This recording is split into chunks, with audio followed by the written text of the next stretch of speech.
하나님의 자녀는 하나님의 은혜 없이는 아무것도 할 수가 없습니다. 오늘 본문 야고보서 4장 6절을 보면은 그러나 더욱 큰 은혜를 주시나니 했습니다.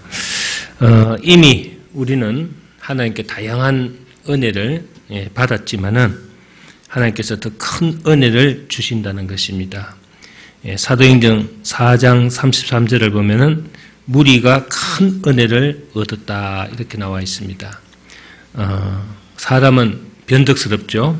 그래서 기분과 감정에 따라서 생각과 태도가 변합니다.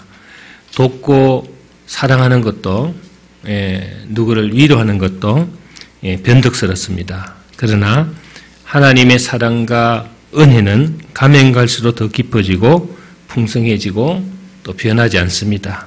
그래서 더욱더 큰 은혜다. 할렐루야. 그래서 오늘 6절을 보면은 더욱 큰 은혜를 받으려면은 맨 먼저 뭐라 그랬습니까? 겸손해야 된다. 이렇게 나와 있습니다. 6절을 보세요. 그러나 더욱 큰 은혜를 주시나니 그러므로 일렀을 때 하나님이 교만한 자를 물리치시고 겸손한 자에게 은혜를 주신다. 이렇게 나와 있습니다. 미국 사람들은 아침에 인사를 할 때 굿모닝이라고 그러죠. 또 이 이스라엘 백성들은 유대인들은 샬롬 이렇게 얘기합니다. 한국 사람들은 요즘은 인사가 변했는지 몰라도 예전에는 밤새 안녕하십니까 이렇게 합니다. 헬라 사람들은요 이 은혜라고 인사해요. 은혜를 받았느냐 이렇게 인사를 하죠. 인사말은 그 민족의 생활 문화와 깊은 연관이 있습니다. 우리나라 같은 경우에는 뭐 정변이라든가 난리라든가 당파 싸움이라든가 또 숙청이라든가 또 전쟁으로 편한 날이 하루도 없습니다. 자고 나면은 잡혀가고 죽고 또 역적으로 몰리고 뭐 이런 과거에 우리 슬픈 현실이 있었죠. 그러다 보니까 밤새 안녕하십니까 하는 인사가 자연적으로 할 수밖에 없었죠. 그리고 그뿐 아니라 우리는 보릿고기가 있었어요. 얼마 전까지만 하더라도 흉년이 들고 기근이 들고 찌든 가난이 수천 년 계속되는 동안에 유일한 희망이 배부르게 먹는 겁니다. 그래서 우리 특수계층을 뺀 일반 대중들은 제때 밥을 못 찾아 먹는 것이 항상 많았기 때문에 그러다 보니까 만날 때마다 진지자수셨습니까? 밥 먹었냐? 뭐 이런 얘기를 합니다. 요즘도 뭐 인사 중에 젊은 사람들 보니까 밥 먹었니? 뭐 이런 인사를 하는 젊은 애들도 있더라고요. 밥 먹자. 뭐 이런 얘기. 그게 이제 다 우리 조상들 통해서 또 우리 민족성을 잘 드러내는 인사법이라 할 수 있습니다. 좋은 아침, 또 그레이스, 은혜, 또 샬롬이라는 이 인사말에 비하면은 밤새 안 죽고 살아남았냐, 뭐 아침밥 잘 먹고 나왔냐, 참 이 인사는 우리네 인사말 중에 참 서글픈 그런 정서가 썰어 있고 역사가 있다고 봐야 되겠죠. 요즘 국회의원들이 그런 인사를 많이 합니다. 컷오프에서 살아남았기 때문에 아침에 만나면 너 밤새 안 죽었니? 그런 너 아직 살아있니? 뭐 이런 인사를 한다고 합니다. 요즘 공천이 아주 그냥 까다롭고 아주 정말 누구도 예상하지 못한 사람들이 떨어지니까 아마도 이런 인사를 하는 것 같아요. 오늘 본문은 교만한 자는 은혜를 받을 수 없고 겸손한 자에게 은혜를 베푸신다 이렇게 말합니다. 은혜는 뭡니까? 좋은 것 그리고 평안을 주는 것, 행복 뭐 이런 것이 은혜죠. 이 은혜를 받으면 모든 것이 좋고 행복하고 편안합니다. 그러나 은혜를 받지 못하면 그 반대가 되는 것이죠. 교만한 여러분들 잘 알다시피 자신만만한 거, 또 자만심, 머리를 치켜드는 거, 남을 얕잡아보는 뭐 이런 일련의 행위를 의미하는 것이죠. 자, 주고받는 행위는 정해진 법칙이 있습니다. 언제나 여러분들 상을 받는 사람은 엎드리죠. 예, 상을 받는 사람이 서서 이렇게 상을 받는 사람이 없습니다. 대개 상을 받는 사람은 낮은 자리에서 받아야 됩니다. 그것이 세계 공통의 공식입니다. 상을 받는 사람은 의자에 앉아서 받고 주는 사람은 땅바닥에 엎드리는 그런 경우는 없습니다. 그렇기 때문에 은혜를 받으려면은 자기 자신을 낮추고 겸손해야 된다는 거죠. 예, 교만은 은혜를 가로막는 가시와 같아 이렇게 얘기할 수 있습니다. 그래서 성경에는 교만 때문에 망했거나 손해본 사람들에 관한 기사가 많이 있습니다. 예를 들면은 사울은 이스라엘 초대 민선 왕이었죠. 백성의 지지로 뽑힌 왕이었기 때문에 그의 인기가 아주 절정이었습니다. 그래서 그는 백성의 지지나 인기만 믿고 신앙을 소홀히 하고 하나님을 멀리하기 시작했습니다. 결과는 뻔했습니다. 사울 왕조는 당대에 끝났고 완전히 붕괴되어서 그 후로는 단 한 명도 그 후손이 왕이 되거나 출세한 사람이 없었습니다. 자, 여러분, 다윗 역시 직급 말기 때 요압이라는 신복 장군을 시켜서 이스라엘 중에 칼을 빼어 전쟁에 나갈 수 있는 사람 숫자를 세도록 했습니다. 요즘으로 말하면 인구와 국력을 평가하는 센서스를 한 거죠. 그래서 역대상 2장 17절을 보면은 하나님이 이 일을 괘씸히 여겨서 이스라엘을 치셨다 그랬습니다. 하나님의 은혜로 전쟁을 해야 되는데 인구수를 헤아리고 다윗이 인간의 생각, 계산으로 하려고 했기 때문에 하나님이 이 일을 괘씸히 여겨가지고 이스라엘을 쳤다 이렇게 했습니다. 나라가 잘 되고 부흥하고 발전하는 것은 왕이나 대통령의 인기 때문에 되는 것이 아니죠. 하나님의 은혜로 되는 것입니다. 사실 이 하나님의 은혜가 우리나라에 임하면은 정말 지금 중국 또 미국 바라볼 거 없습니다. 하나님께서 우리나라를 지켜주시고 또 보호해 주시는 것을 우리가 알 수가 있죠. 그래서 우리가 이제 보면은요, 요즘 선거철이라 돼서 선거 국회의원이나 또 대통령 후보들이 많이 나오는데 정치인들 보면은 신문이나 잡지, 여론조사 이런 기구에서 실시하는 게 굉장히 많습니다. 보면은 정치평론가들이 나와서 이번에 누가 되고 누가 안 되고 누구는 인기 있고 없고 또 여러분도 알다시피 대통령의 차기 후보자 중에서 아주 인기 있는 사람의 그 여론조사라든가 이게 수시로 바뀌잖아요. 누가 올라가고 또 내려가고. 근데 나중에 보면 엉뚱한 사람이 됩니다. 이게 하나님의 은혜 없이는 하늘에 그 사람들 말대로 하늘의 도움 없이는 되지 않는다. 당사자들도 알아요. 하늘의 대통령은 하늘의 도움 없이는 안 된다 하는 것을 알고 있습니다. 자, 여러분, 국가도 지도자도 교회도 회사도 가정도 나도 너도 은혜를 받아야 합니다. 근데 그 은혜를 받지 못하면은 뒤로 넘어져도 코 깨진다는 말이 있죠.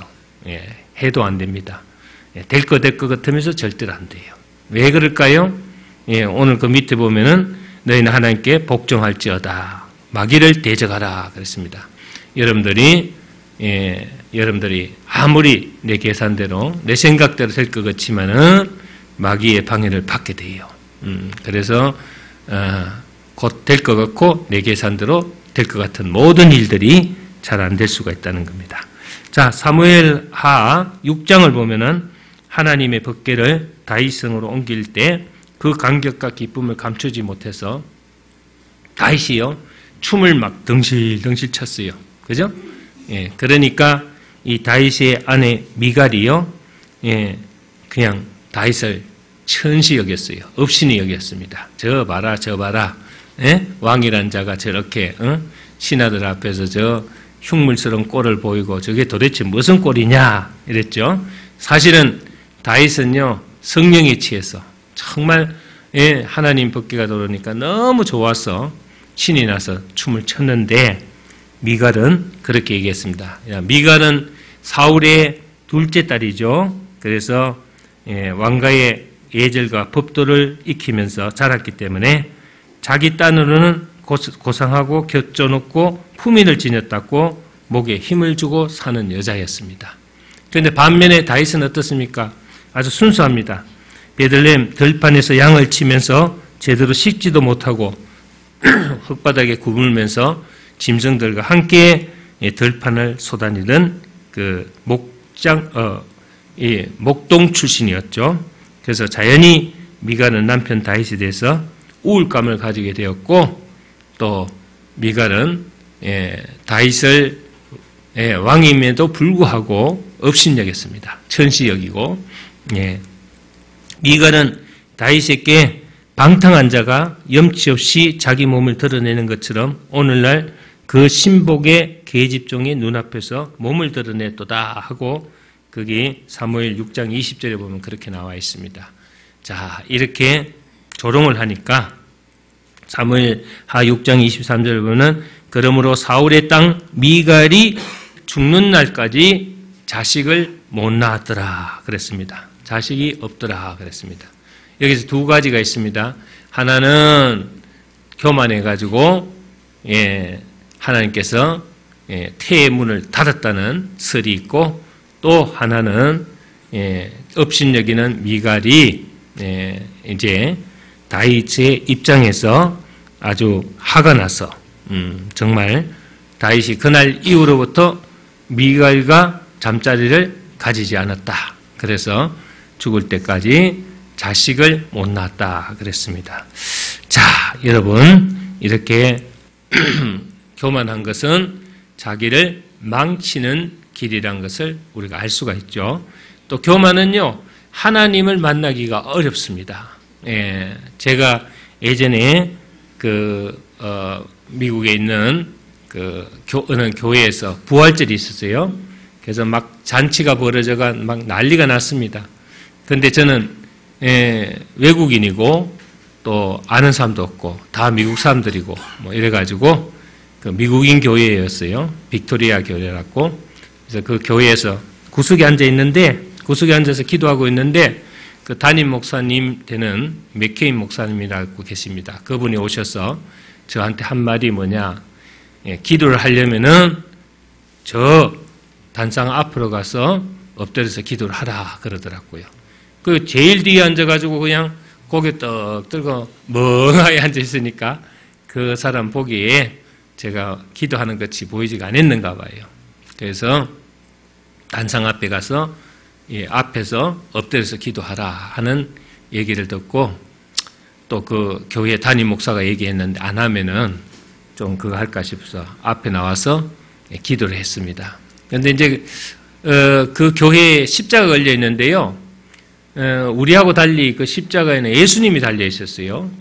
카톨릭 십자가처럼 예수님이 달리고 위에 인이라는 게 박혀 있었는데 멀리서 앉아가지고 멍하니 고개 들고 쳐다봤을 때는 십자가가 감동이 없었는데 십자가 바로 밑에서 엎드려서 기도하면서 주님을 쳐다보니까 주님께서 눈물을 흘리고 계시더라고요.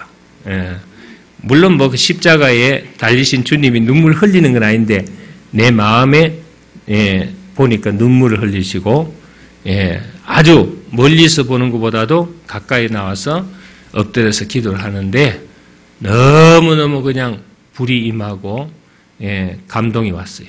그래서 내가 그날 굉장히 불받은 일이 생각이 납니다. 사람이 하나님을 만나려면은 우리가 겸손해야 되겠다. 에스더 1장을 보면요. BC 483년경에 페르시아에 아수에로 왕이 있었습니다. 그의 왕비 와스디에 대한 기록이 나와 있죠. 당시 페르시아는 세계 최강국이었습니다. 동쪽으로는 인더스 강이 있었고 서쪽으로는 애굽을 지나 에티오피아, 북쪽으로는 헬라의 일부를 점령한 대제국이 있었고 페르시아 문명 역시 황금기를 이루고 있었죠. 예. 근데 이 아하수에로 왕은 왕이 된 지 3년째 되는 날, 왕궁에서 대연회를 열었습니다. 한 180일간을 연회를 열었다 그래요. 대단하죠. 우리는 연회를 열면은 하루나 이틀이면 되는데 180일간을 연회를 열었으니 저는 밑에 있는 사람 다 죽었다고 생각합니다. 하여튼 그렇게 예전에는 그렇게 했는가 봐요. 그러니까 이제 180일이면 여러분들 6개월을 매일같이 궁전에서 연회를 여는데 각국 초청된 사람들이 다 모였는데 그때 인원수가 약 15,000명이었대요. 그 당시 인원이 별로 많지 않는 때이기 때문에 이 15,000명이라는 것은 어마어마한 숫자입니다. 지금 같으면 15만 명이라고 해도 돼요. 요즘처럼 인구가 많을 때 15,000명은 별거 아니지만 그래도 15,000명이 얼마나 많습니까? 그럼에도 불구하고 이렇게 많은 사람들이 모여가지고 연회를 한 6개월 여는데 이거는 왕이 국력을 가시하는 축제를 여는 동안 왕비 와스디는 따로요 부녀들을 위해서 잔치를 벌리고 있었어요. 잔치가 끝나갈 무렵 어느 날 왕비에게 사람을 보내서 연회장으로 오라고 전가를 했습니다. 이것은 바로 아하수에로 왕이 자기의 그 아내, 자기 아내가 이 와스디가 굉장히 미녀였대요. 지금으로 말할 것 같으면 중국의 양귀비, 거의 거번가는 그런 미를 가졌다고 합니다. 그래서 이제 많은 사람들에게 자기 부인의 그 미를 한번 자랑하고 싶었겠죠. 이 남자들의 허세입니다. 그래서 이제 자기 부인을 불렀는데, 한마디에 갈 수 없다고 전해라. 이렇게 온 거예요. 그러니까 이 왕이 막 화가 났어요. 그래서 다시 한번, 와서디에게 보냈는데, 와서디가 여전히 나는 갈 수 없다고 전해라. 못 간다고 전해라. 이렇게 한 거예요. 그러니까 문제는 그 사건이 불씨가 돼서 와서디는 퇴출당하고 에스더가 왕비가 된 것입니다. 할렐루야. 그래서 와서디는 교만 때문에 왕비의 자리를 빼앗기고 내쫓긴 것이다. 교만은 은혜를 무너뜨립니다. 할렐루야. 한번 따라해 보세요. 교만은 은혜를 무너뜨립니다. 할렐루야. 교만은 성공을 무너뜨립니다. 교만은 행복을 무너뜨립니다. 돈을 많이 벌었더라도, 공부를 많이 했더라도, 또 성공을 했더라도, 얼굴이 예쁘더라도, 잘 나가더라도 여러분 그것 때문에 교만에 빠지면 안 된다. 본문은 교만한 자를 물리치시고 겸손한 자에게 은혜를 주신다. 이렇게 했습니다. 교만한 사람은 말씀을 통해 임하는 은혜도 받기가 어렵다. 우리는 말씀을 통해서 은혜가 무엇인가를 깨닫고 은혜를 확인하는 사람입니다. 그런데 교만한 사람은 말씀을 듣기만 알지 마음속으로 받아들이지 않습니다. 그렇기 때문에 교만은 우리가 말씀으로부터도 은혜가 오지 않는 거예요. 그러니까 교만한 사람 길을 닫고 있는 거죠. 마음의 문을 닫고 있는 거죠. 그래서 여러분들이 교만해서는 안 되겠다. 겸손한 사람이 되겠다. 누가 설교를 하든 누가 여러분들을 기도를 해주든 여러분들이 아주 겸손한 마음으로 모든 것을 받아들여야 된다. 할렐루야. 어느 주일 아침에 스콜랜드의 유명한 설교가 어스킨 목사가 설교를 하는데 스콜레리는 여자분이 와가지고요 너무너무 은혜를 많이 받았어요. 그래서 눈물 콧물 범벅이 돼가 울다가 이 어스킨 목사한테 인사를 하고 갔어요. 그래서 이제 그 다음 주일날 이분이 나와가지고 또 기대를 가지고 탁 이렇게 설교하는데 왔는데 전혀 은혜가 안 됩니다. 지난 주일에 제가 큰 은혜를 받았는데 오늘은 왜 이렇게 은혜를 받지 못했을까요? 하고 목사님한테 물었더니 목사님이 그 이유는 간단합니다. 그러더래요. 그러니까 지난주에는 당신이 하나님을 만나러 왔고 이번 주에는 나를 만나러 왔기 때문에 은혜를 못 받았습니다. 그러더래요. 예, 여러분들이 교회는요, 목사가 좀 믿고 좀 못난 짓을 하더라도 교회는 누굴 만나러 옵니까? 그렇죠? 하나님 만나러 오는 거예요. 하나님. 예. 목사가 미운 짓 한대 가지고 은혜가 가버리면 안 됩니다. 예. 여러분 은혜는 보존하시고 목사는 미워해도 됩니다. 아시겠죠? 예. 미워하는 것과 동시에 은혜까지 다 저버리면 끝나는 거예요. 그래서 교만은 말씀을 가로막고 축복을 가로막고 성공을 가로막고 은혜를 가로막습니다. 우리 교회 이름이 은혜 성산교회이기 때문에 오늘 은혜에 대해서 내가 좀 자세한 설교를 해야 되겠다 해서 오후 예배도 이 말씀으로 은혜에 대해서 좀 여러분들이 은혜 좀 많이 받으라고 은혜에 대해서 말씀을 그렇게 정했습니다. 7절 보시면 그런 정너희는 하나님께 복종할지어다 그랬습니다. 은혜로운 사람은 하나님 말씀에 복종하는 사람이다. 할렐루야. 예수님 무슨 파예요? 순종파. 예수님은 죽기까지 하나님께 순종을 했다. 그래서 예수님은 아버지여 아버지 뜻대로 마옵시고 내 뜻대로 하옵소서가 아니죠? 아버지여 내 뜻대로 마옵시고 아버지 뜻대로 하옵소서. 우리는 앞에 지금 얘기한 그 기도예요. 아버지여 아버지 뜻대로 마옵시고 내 뜻대로 하옵소서. 내가 원하는 거 내가 기도하는 거 이루어 주실 줄 믿습니다. 여러분 예수님은 죽기까지 순종했다. 그러니까 우리는 이 은혜를 받으려면은 순종을 잘해야 돼요. 아시겠죠? 여러분 안전하 쓰나 하여튼 하나님 말씀에는 여러분들 순종할 줄 알아야 됩니다. 할렐루야. 옛날에 그 유명한 예화가 있죠. 말 잘 듣는 집 자식들은 아버지가 지붕 위에서 냉장고 올리라니까 냉장고 올린다고 막 끙끙거리더래요. 그래서 불순종하는 집 자녀들이 저것들 미쳤는가 봐. 냉장고를 왜 지붕 위에 올리는지 모르겠다. 이러니까 하도 궁금해서 물어봤어요. 야, 냉장고를 왜 지붕 위에 올리냐. 그러니까 말 잘 듣는 자식들이 하는 얘기가 아버지가 냉장고를 지붕 위에 올려라 했기 때문에 올린다. 그러니까 불순종하는 애들이 미쳤는가 봐. 똥 밟았는가 봐. 그러고는 돌아서더래요. 그러면서 불순종하는 사람은 그 자녀들은 절대로 아버지 말을 안 듣는 사람들입니다. 우리가 때에 따라서는 우리가 굉장히 이런 생각도 많이 납니다. 제가 이제 미국에서 올 때 우리 꼬마가 좀 컸어요. 손자가 정모인데 이름이 둘째는 현모고 말도 잘하고 쫓아다니는데 저를 이제 그 마중 나오기 위해서 지난해 10월 달에 갔을 때 마중 나오기 위해서 이제 공항까지 픽업해가지고 나왔어요. 그래서 이제 아빠하고 이제 뭐 이렇게 얘기하고 있는데 막 그냥 얘가 착각을 해가지고 이 아빠도 내 대신 가방을 들었잖아. 나 가방을 들으니까 아빠가 나 따라가는 줄 알고 그 사이가 나 따라가는 줄 알고 애가 막 그냥 아빠 가면 안 돼 하고 막 애가 막 악을 쓰고 울더라고요. 막 그러니까 야, 저 참 너 새끼는 잘 나왔다.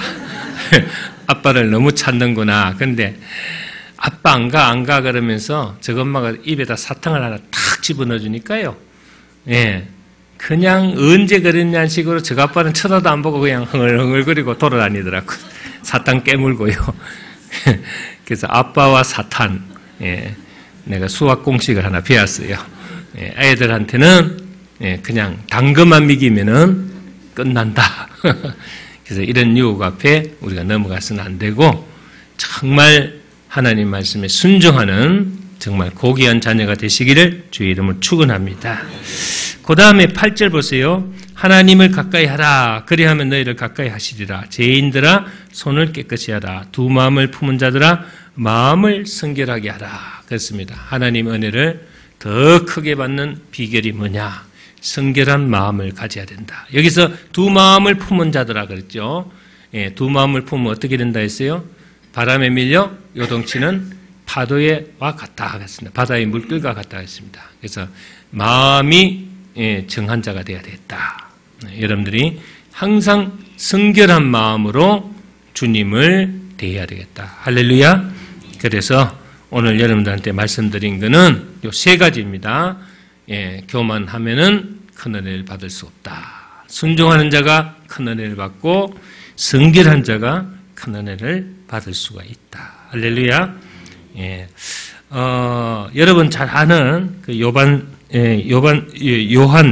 세반스차 바흐 아시죠? 바흐 이러면 여러분들 아시지만은 앞에 붙은 요한 세바스찬 이라면 잘 몰라요. 바흐 그러면 여러분들 다 알 겁니다. 우리 성가대에서 바흐 모르면 이거 성가대에 앉을 자격이 없는데 한 1100곡 이상을 작곡한 작곡자로 유명합니다. 그는 죽기 몇 달 전까지 악보가 보이지 않는 실명 상태에서도 작곡을 했습니다. 그의 마지막 그 코랄은 주여 당신의 보좌 앞으로 나아갑니다 하는 것이었어요. 그 곡을 끝으로 눈을 감았습니다. 그러면서 마지막 임종 때 음악을 주신 하나님께 감사합니다 하고 돌아갔어요. 그 후로도 하나님 은혜로 이 사람의 귀한 그 모든 곡들은 귀하게 지금 전 세계 사람들이 저걸 하고 있죠. 1100곡이 넘는 작품 끝에요. 제일 인상 깊은 게 뭐냐 하면은 그 여러분들 판을 사보시면 알지만은 SGD라는 그 영어 이시널이 딱 적혀 있어요. 그게 뭐냐 하면은 솔리 글로디아 데오라는 말입니다. 글로디아. 그래서 이거는 뭐냐 하면은 하나님께 영광을 드립니다. 은혜 받은 사람의 생활이죠. 자기 판에다가 그걸 다 이렇게 그대로 그렇게 이니션을 딱 넣어놨어요. 하나님께 영광을 드립니다. 이 은혜로 이 곡을 제작했다는 겁니다. 그래서 이 사람이 처음부터 끝까지 하나님의 은혜로 작곡한 것을 우리가 알 수가 있다. 유명한 사람들, 되게 예술가나 이런 사람들 보면은 하나님께 은혜 받아가지고 이 작품이라든가 작곡이라든가 미술 작가들도 보면은 거의 보면은 신앙적으로 하나님 앞에 영감을 받아가지고 많이 이걸 만들어냈죠. 이 창작은 여러분 알다시피 하나님이 창조주시기 때문에 하나님을 여러분들 믿는 사람들은 창조의 힘이 있어요. 창작이 아주 뛰어납니다. 그래서 여러분들이 정말 더 큰 은혜 가운데 사시기를 주의 이름으로 축원합니다. 그래서 모든 영광을 누구에게? 그렇죠. 요 사람한테 한번 해. 모든 영광을 하나님께. 할렐루야.